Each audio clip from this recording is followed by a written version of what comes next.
Hello everyone, welcome to my Bourne Conspiracy Assassin difficulty walkthrough. This is mission 10, Survive the Professor, and this is the second worst mission in the game.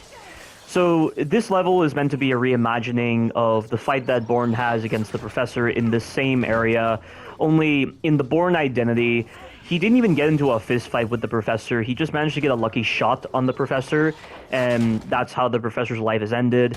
But for gameplay purposes, they decided to reimagine this section into an actual fight. I mean, it's more so an actual fight near the end of this level, but here, this is more so a survival moment where you've got to navigate from cover to cover in order to avoid the Professor's sniper rifle, which was never even the case in the Bourne identity. And the reason why this is the second worst level in the game is because the boss fight against the Professor is the worst boss fight on this game. It's your same melee boss fight against your standard Bourne Conspiracy boss, but they've made it worse because there are additional constraints that you have to adhere to that simply do not fit the kind of combat system that this game favors. And the thing with every single melee encounter on this game is that if you're not using your kicks, it's random whether the enemies choose to let you land a hit or not.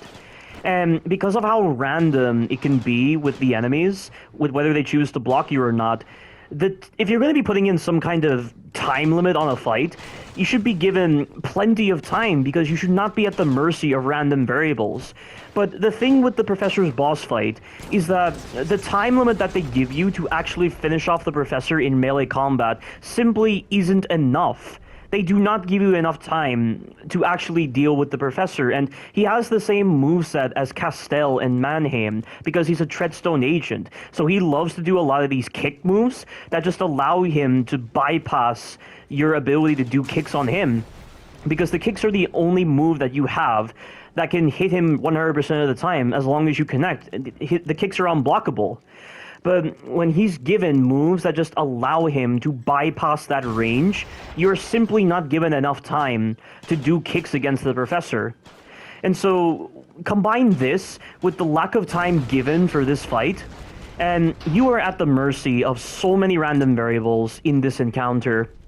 And with how much you're having to wait until he actually attacks, or like with actually making sure that he's doing a takedown against you so that you can then counter him, and at least when he goes into a takedown animation, the timer pauses. So you're able to at least get in some hits and then block his attacks a bit before he initiates another takedown against you. So that's at least the one bit of consistency to it, but again, it's inconsistent as to whether he chooses to let you get a hit out on him. And also, there are certain moments where you can place the Professor near the geometry in a way that doesn't allow you to do your takedowns. Or you get put into positions where the Professor doesn't try to attack you, and so you're standing there waiting for him to attack, but he's just not doing anything, and it's just throwing off the flow of this encounter. Like, so many things throw off the flow in this encounter. And both phases of this boss fight against the Professor, like the last phase is a melee fight, but this phase right here, I don't know what the fuck they were thinking, but this is the most gamey part of this boss fight. Remember how I said many times that the enemies don't flinch from your bullets very well in this game?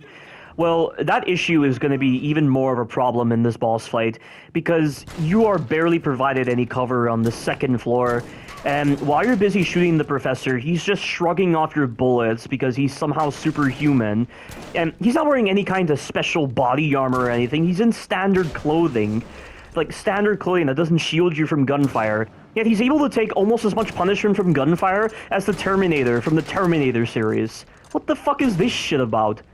And the lack of a cover system just forces you to stay near the back of this second floor and just crouch. Like, this is probably the only time in the game where you'll ever need to use crouching while you are aiming your weapon.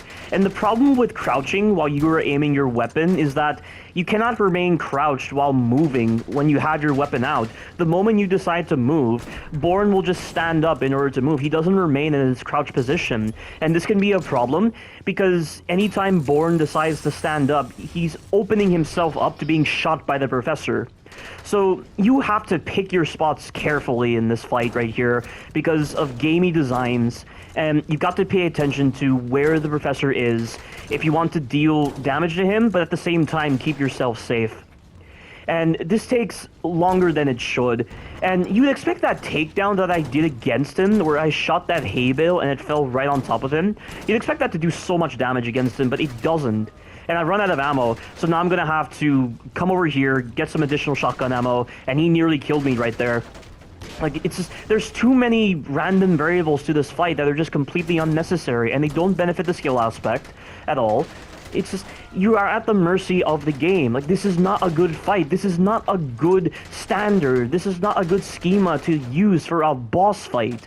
There are so many things wrong with this boss fight, and I managed to finish off the first phase right there, and we're going to lose our shotgun, and we're going to get into a melee encounter with him. And also, watch this. Look at the top right of the screen. You might have noticed that it was right around like 2 minutes and 59 seconds when I started the second phase, but now it's reduced to 2 minutes. What the fuck is that? Why the hell would it reset my timer? I mean, I understand if you probably took a while to get the first phase of the fight done, and they didn't want you to just go into the second phase with barely any time left, so that's why they set that as the default value. But even then, why isn't the default time like 4 minutes for this fight, or like 3 minutes, or like 3.5 minutes? Why is it 2 minutes? It doesn't give you enough time to do this encounter. And just look at this guy's attacks. He's getting so much range on his attacks. He's blocking my attacks when he desires. He's choosing to let himself be hit by my attacks when he desires. It's just bullshit. It is such a load of horse shit right here. And it just takes a while to build up your adrenaline so that you can do a lot of damage with your takedowns. And the takedowns are really the only method you have of actually dealing a lot of damage to this guy. In fact, if you're going to have the 2-minute timer, why not just make it where he has less health than the other bosses? That would actually feel like a constraint that benefits the whole idea of a timed boss fight. And did you see that just then? My takedown wasn't registering. The game wasn't giving me the prompt to do the takedown even though I had a full tier of adrenaline because he was right near the geometry. So once again, try to make sure that you take this fight in the middle of this arena so that your takedowns actually register.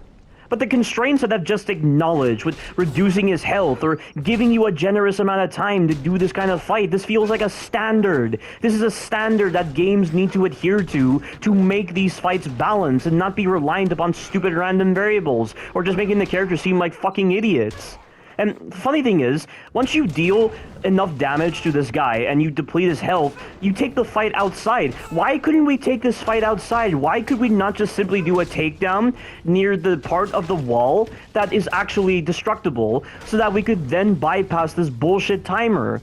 But no, we have to adhere to this model that doesn't feel human in its interpretation. It's almost like those moments in movies or in shows where a character is about to be attacked or crushed by something, and they wait until the last possible second before they actually start avoiding the attack or being crushed by falling debris or something.